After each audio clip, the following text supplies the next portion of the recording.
Contraponto começa agora e no programa desta semana nós vamos falar sobre o cenário político que está se desenhando no Brasil, com uma polarização que está deixando a população bastante assustada e nervosa.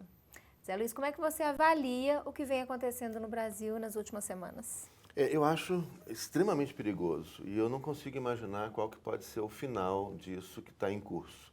Eu acho que uma coisa que tem acontecido nos últimos dias é que a mídia internacional começou a tomar conhecimento disso e começou a se posicionar. E é muito interessante, eu tive a oportunidade de ler ontem diversas manchetes em diversos jornais, da Alemanha, o Der Spiegel, é o País na Espanha, é o Público em Portugal, entre outros jornais vários, outros que trazem a manchete de que está, em palavras distintas, óbvio, mas que está em curso um golpe no Brasil.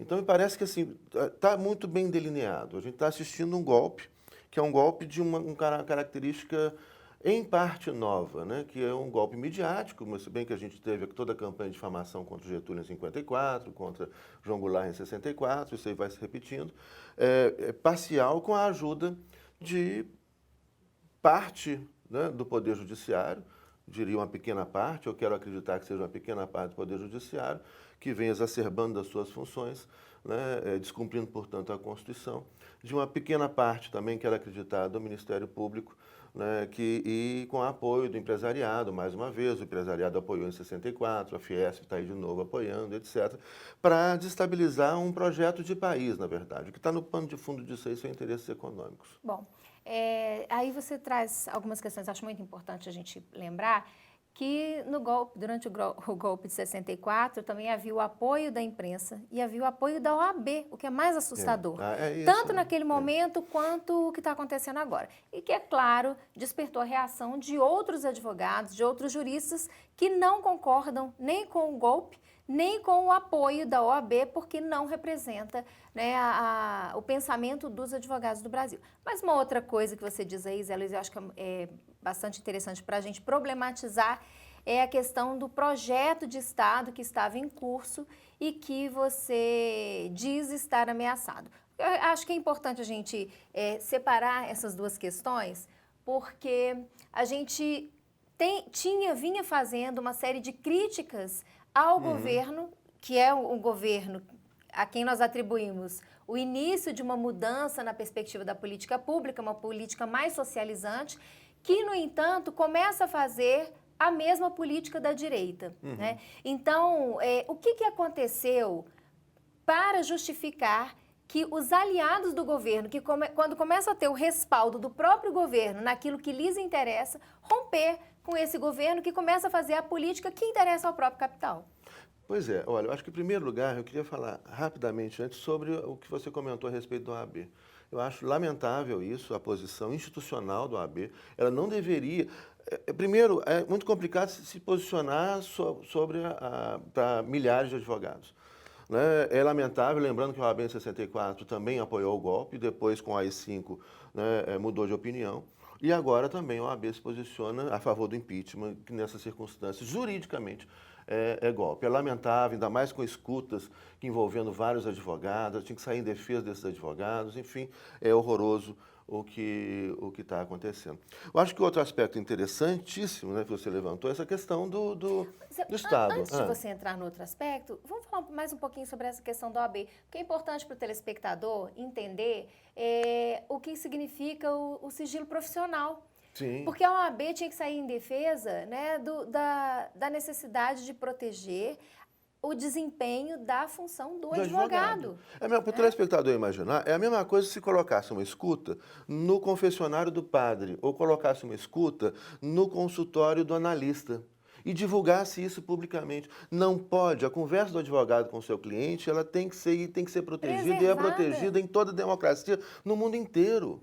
E o OAB não apoia os advogados e apoia o golpe. É muito grave. Lamentável, mais uma vez, uma página da história do OAB negativa, horrorosa, vai entrar para a história mais uma vez isso. Lamentável. Agora, outra coisa que você levantou a respeito das políticas de Estado. Tem um texto, né, muito bom do Boaventura Souza Santos que ele levanta essa questão. Né, como que houve uma crença. No início do primeiro governo Lula, havia ali oportunidade de fazer um monte de reformas. Está certo, a gente quer muito mais do que reformas, né? A gente quer uma Transformação. transformação na base, né? Radical, uma outra sociedade com outros valores, etc.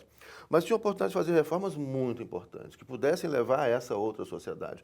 A reforma dos meios de comunicação social, com a sua democratização, né, que o governo Lula não teve coragem de enfrentar. Né, a reforma das polícias, tinha um projeto maravilhoso com a unificação das polícias, desmilitarização, que aí tem muita gente falando muita bobagem aí na internet. A desmilitarização não é desarmar a polícia, não, gente. Acorda, presta atenção. Né? É falar uma coisa é militar para fazer a guerra, outra coisa é a polícia para proteger. Né? E as melhores polícias do mundo são armadas, sim, mas tem polícia científica, de investigação, são unificadas, se compete de polícia. Então é parar de falar bobagem, que as pessoas estão falando muita bobagem sem saber do que estão falando. Né? Então a reforma da polícia tinha um projeto maravilhoso que não foi levado à frente. Tinha um projeto maravilhoso. No início do governo Lula, foi feita aqui uma conferência mundial sobre corrupção. Foi criada uma instituição de combate à corrupção. Né? A Polícia Federal nunca teve tanta autonomia para combate à corrupção, tanto que está aí um monte de casos, milhares de casos. Né? E mais outros projetos que aos poucos a gente pode parar e ir lembrando que não foram levados adiante. Já outros foram. Né, como, por exemplo, o ensino superior, foi magnífico o que foi feito. Mas houve aquela crença de que era possível fazer um acordo com a direita, fazer um acordo com o empresariado. E o que o Boaventura chama a atenção é que não é assim que funciona. Eles não vão tolerar os desvios da esquerda que eles sempre toleraram para a direita.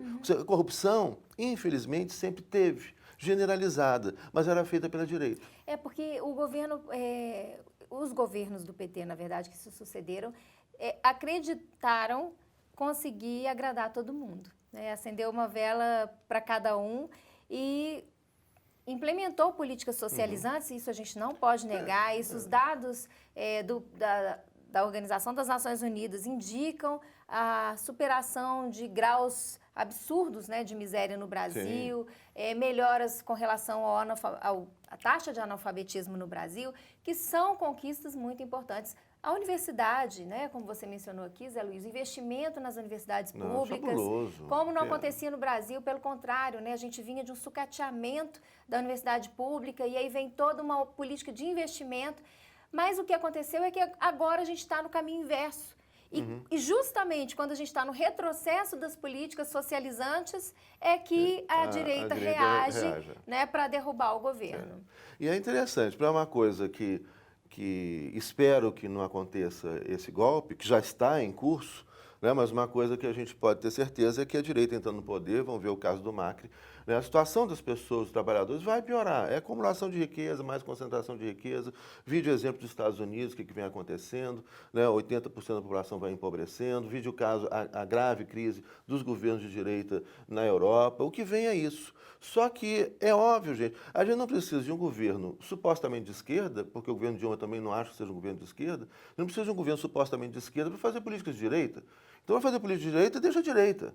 Né? A esquerda tem que fazer o governo de esquerda. Eu acho que é isso que a presidenta Dilma tem que perceber. Ela tem apoio hoje dos movimentos sociais. O Brasil talvez nunca tenha estado tão organizado, a sociedade civil tão organizada, mas ela vai perder esse apoio se ela insistir com esse programa de direita, entrega do pré-sal, etc. Isso a direita sempre fez. Os caras estão 500 anos no poder, né? Então... Bom, a gente vai fazer um pequeno intervalo e daqui a pouco o Contraponto volta para a gente falar um pouquinho mais sobre esse golpe em curso no Brasil.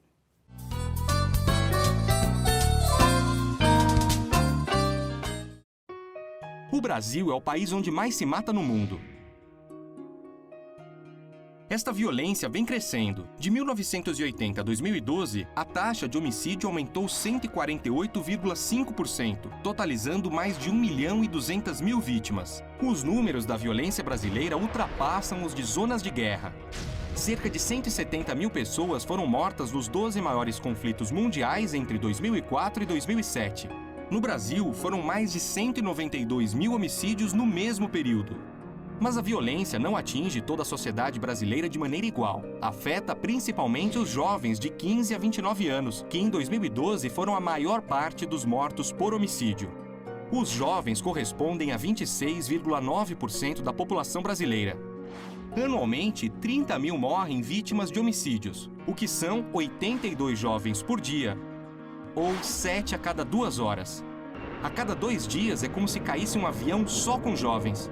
No Brasil, apenas entre 5 a 8% dos homicídios são levados à justiça, o que alimenta o ciclo de violência e sensação de injustiça.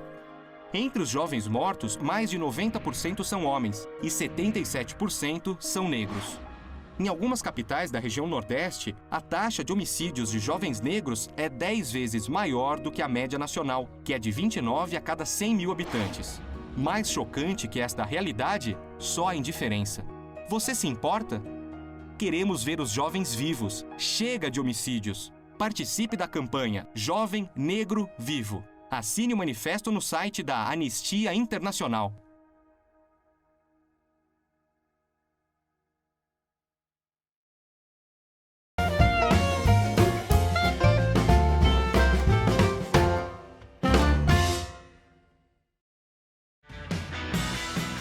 Venha gravar sua peça audiovisual na TVC Produções. Além dos melhores equipamentos que garantem qualidade estética de som e imagem, nossos estúdios contam com revestimento acústico, ar-condicionado, chroma key, teleprompter e tudo o que você precisa para gravar o melhor vídeo para o seu projeto. Entre em contato e faça um orçamento.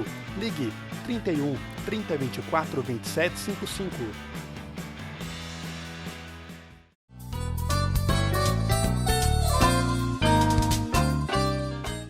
Contraponto está de volta. No programa desta semana, a gente está discutindo o golpe em curso no Brasil, que começa com uma pressão midiática, alcança o clamor popular, mas há uma reação. Também uma parte da população vai às ruas dizer não, isso a gente não aceita. E é sobre essa polarização da sociedade que a gente está discutindo aqui. Né?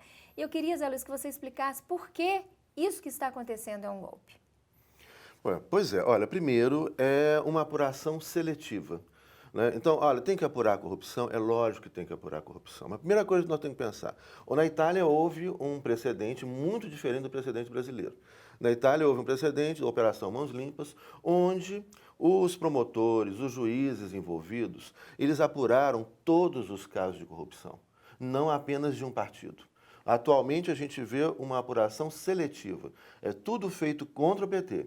Se a gente pegar o número de políticos envolvidos do PT em relação aos outros partidos, é muito menor. Mas a mídia e o judiciário, não vou generalizar, claro que não é o judiciário. Esse juiz, ele vai apurando só os casos do PT e só de determinadas empresas. E eu tenho uma questão aí... Esse é o primeiro fato. Isso, que eu acho que é extremamente relevante, é que na separação de poderes, nós temos dois órgãos que são políticos e um órgão técnico, que é o Poder Judiciário. E o que vem acontecendo é a politização do judiciário. Sim, isso é grave. E isso gera um desequilíbrio nessa estrutura, né? Que na tentativa de ser harmônica e estabelecer um balanço entre os poderes, né? Agora encontra, sim, o seu ponto de desequilíbrio máximo quando o órgão técnico se torna o órgão político. Sem ter sido eleito. Então, isso também eu acho que o telespectador tem que pensar, é hora da gente parar e pensar e evitar essa polarização que é estúpida, ela é ruim para o país. Né? O judiciário não pode atender o clamor popular. O judiciário não é para dar resposta ao clamor popular. O judiciário é justamente para agir no momento onde o clamor popular pode ir contra as leis e contra a Constituição. Então, se o judiciário vai atender o clamor popular, o judiciário vai acabar com o Estado de Direito, vai acabar com a Constituição. A Constituição, justamente, aí é um dos princípios que está lá atrás, começa lá no século XIX, né, que vai dizer, olha, qual é o limite à vontade da maioria? O limite à vontade da maioria é o respeito à Constituição e aos direitos fundamentais presentes na Constituição. E a gente tem hoje um juiz, ou alguns poucos juízes, atendendo o clamor popular, desrespeitando a Constituição, dividindo o país, e que a agindo, mídia atuando politicamente e de uma forma aberta, né? O que, aliás, precisa haver responsabilização, porque existe um órgão para isso, que é o CNJ, que é o Conselho Nacional de Justiça. Né? Agora, eu li uma crítica dizendo assim, que as pessoas que estão criticando a atuação do juiz Moro, que estão criticando a forma como o judiciário está conduzindo esse processo, faz uma série de críticas, mas não afirma, não tem coragem de dizer que o ex-presidente Lula é inocente. Gente, é claro, não somos nós que temos que dizer, claro. Não é a população, não. E quem nem a imprensa, tem que nem dizer a mídia. Que o ex-presidente Lula é inocente ou é culpado é exatamente o judiciário. A crítica que se faz a esse caça às bruxas é exatamente porque não se pode antecipar um juízo quando uma questão ainda está em investigação. Nem mesmo porque não há nem processo contra o Lula. Não há processo. Né? Então tem que instaurar o processo, ele tem que constituir um advogado, fazer a sua defesa, né? Fazer provas de um lado do outro, tem a decisão de primeira instância, recorre, vai para a segunda instância. Né? Então, tem todo um procedimento que tem que ser respeitado. Se a gente não respeitar esse procedimento, né, mesmo que seja para o inimigo da gente, uma hora sobra para a gente, que as pessoas precisam parar e pensar isso. Olha, para o meu inimigo, né, eu quero, aprende ele de qualquer jeito, só que uma hora pode sobrar para cada um de nós. Então, esse procedimento foi uma conquista histórica, né, de 200 anos, e que a gente não pode perder. O que está causando, Zé Luiz, a reação dos juristas do mundo inteiro. Né? Há uma reação porque essa quebra do Estado de Direito, essa ruptura com o Estado de Direito aqui no Brasil, claro que pode gerar reflexo em outros países. Então, a gente conta hoje com o manifesto de juristas da América Latina, de países na Europa, que reagem contra isso que está acontecendo no Brasil e, por isso, tem sido chamado de golpe, inclusive chamado de golpe paraguaio, porque é uma remissão ao que aconteceu ao golpe no Paraguai, onde isso, se usou com o Fernando parlamentar, Lugo. Né? Com o Fernando Lugo. E aí, lembrando esse manifesto, que é muito importante, vários manifestos estão sendo feitos, né, de advogados, de médicos, né, de promotores, juízes, embargadores. Né, o manifesto de juristas mineiros, teve um manifesto de alguns professores da Faculdade de Direito, veja bem, não foi da Faculdade de Direito, foram de alguns professores da Faculdade de Direito da UFMG, mas teve um manifesto também de juristas mineiros, né, muito importante, onde a gente teve a adesão de um monte de figuras importantíssimas do mundo inteiro, né? Filósofo, Manuel Atienza, que é um filósofo conhecidíssimo da Espanha, né? O Klaus Gunther, que é um outro filósofo importantíssimo da Alemanha. Já tem adesão do Zizek, num manifesto feito por escritores. Psicanalista, de juízes das cortes, né? E profissionais do direito da Argentina, Uruguai, Peru, Espanha, um juiz da corte da Espanha, todos contra o golpe. Ou seja, as pessoas perceberam, isso que está ocorrendo é um golpe contra as instituições. Então, aqui não se trata da defesa do governo Dilma, da defesa do Lula, se trata da defesa das instituições que são importantes para todos nós brasileiros, seja de que lado estejamos. E não são só dois lados, que é um outro equívoco. Né? Existe, esse país é colorido, isso é muito ruim, muito ruim. Essa lógica binária é muito ruim, porque cria o bem e o mal, claro. Né? O mocinho bandido. Não, e ela inclui um pacote, né? Se você é contra o vazamento das informações, então você é petista, defende a Dilma ou Lula, você é contra a corrupção, você é a favor da corrupção, você... Exatamente, como se tratassem de pacotes completos. Agora eu quero, porque a gente já está chegando ao final do programa, eu quero levantar a seguinte questão, que eu acho extremamente perigosa, para mim é o ponto mais delicado de tudo isso que está acontecendo aqui no Brasil, Zé Luiz. É quando o clamor público, né, valores considerados como valores morais, se sobrepõem ao direito. Né? Qual é o risco? Aonde que a gente pode chegar com isso? Porque você aqui no primeiro bloco fez menção à impropriedade de se divulgar uma conversa entre um padre e aquele que está confessando, um cliente ou advogado, um cliente ou analista. Porque ainda que um paciente, vamos imaginar assim, né, conte para o seu analista que ele está com um desejo de cometer um crime, né, por que a gente precisa separar os valores morais, né, daquilo que a gente tem como um pacto social, que é o de preservar uma ordem jurídica que sustenta uma sociedade, né? Quando a gente põe a moral sobre o direito, que a gente pode dizer até que o direito surge a partir de toda uma discussão ética, moral, mas o direito é como um pacto dentro de uma democracia, onde as pessoas concordam com aquilo e todo mundo, independente do seu julgamento pessoal, né, ele é obrigado a cumprir aquela lei. E isso é que vai dar segurança a todo mundo que vive numa sociedade. Se a gente deixar que a perspectiva moral, que o valor subjetivo moral, né, de uma sociedade tão complexa, tão distinta, tão plural como a nossa, vai reger, né, exclusivamente a vida em sociedade, né, isso vai virar a lei do mais forte. E isso desemboca historicamente, por exemplo, no nazismo ou no fascismo. Vamos lembrar, existem cartazes, uma vez eu vi uma exposição de cartazes alemães na época da Segunda Guerra Mundial. Tinha um cartaz nazista que era uma mão socando corruptos. e assim, contra a corrupção. Esse foi o discurso de Hitler, esse discurso moral. E aí, lembrando o seguinte, quando esses caras, né, exaltados, raivosos, odiosos, quando eles chegam no poder, aí eles são muito mais corruptos, eles são muito mais violentos, né, porque eles são loucos, eles se acham puros. É um enorme perigo isso. Nós estamos brincando com perigo e a esmagadora maioria das pessoas, seja desses dois lados artificiais que foram criados no Brasil, né, seja contra ou a favor, né, essa maioria esmagadora das pessoas são pessoas que não são essencialmente violentas, que não são corruptas, mas que estão envolvidas nesse golpe midiático, e uma parte judiciário desse horroroso. discurso, uma parte estratégica desse discurso é afirmar que quem se coloca contra esse discurso é porque é a favor da corrupção. Né? E aí, então, é o que gera essa polarização com conflitos que a gente assistiu recentemente de estudantes, por exemplo, sendo combatidos por outros estudantes por oposições binárias, uma coisa lamentável. Bom, o Contraponto fica por aqui. Esse assunto provavelmente vai render muita discussão ainda e a gente volta aqui no Contraponto para continuar discutindo isso com você. Continue com a programação da TV Comunitária.